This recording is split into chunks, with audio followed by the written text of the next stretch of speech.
Tersangka pembunuhan Brigadir Nofriansyah Yosua Huta Barat Ferdi Sambo resmi diserahkan penyidik Bareskrim Polri ke Jaksa Agung Muda Tindak Pidana Umum atau Jampidum Kejaksaan Agung. Sambo kini menjadi tahanan kejaksaan dan akan segera disidangkan.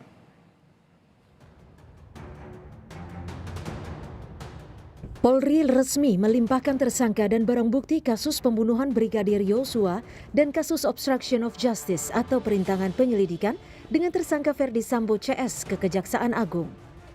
Saat tiba di Kejaksaan Agung, Sambo dan istri serta tersangka lain mengenakan rompi oranye dan langsung diperiksa didampingi kuasa hukum. Mantan Kadif Propam Polri Ferdi Sambo meminta maaf dan menyesali perbuatannya di kasus pembunuhan Brigadir Yosua. Ia pun menyatakan istrinya Putri Chandrawati hanya korban dalam insiden berdarah di rumah dinasnya. Siap untuk menjalani semua proses hukum. Istri saya tangan Bapak lepas, Pak. Bapak saya pegang. tidak melakukan apa-apa, justru menjadi korban. Saya menyampaikan permohonan maaf kepada pihak-pihak yang sudah terdampak atas perbuatan saya. Usai pelimpahan tahap 2, kuasa hukum Ferdi Sambo dan Putri Chandrawati kini fokus dalam penanganan pendampingan tersangka yang akan segera disidangkan. Kami akan fokus setelah ini untuk membaca seluruh berkas-berkas yang ada, melihat setiap detail bukti yang ada, dan tentu saja di proses persidangan nanti kita akan uji semuanya secara seimbang. Jadi fakta akan kita letakkan di tengah.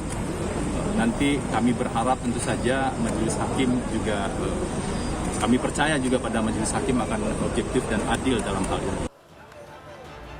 Sementara kuasa hukum Barada Richard Eliezer sudah memiliki strategi khusus, mengingat peran kliennya sebagai saksi mahkota. Mengenai peran dari klien saya kan sebagai saksi mahkota ataupun saksi kunci yang menjadi peranannya sangat penting karena membuka kasus ini menjadi terang.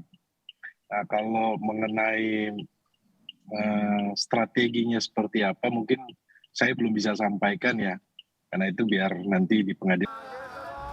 Selain Sambo dan Putri Chandrawati, 3 tersangka lain yakni Ricky Rizal, Kuat Maruf, dan Richard Eliezer ditampilkan Kejaksaan Agung ke hadapan media. Kejaksaan Agung juga menunjukkan tersangka kasus perintangan penyelidikan kasus Sambo, termasuk Hendra Kurniawan, mantan Karopaminal Divisi Propam Polri. Tim Liputan, Kompas TV.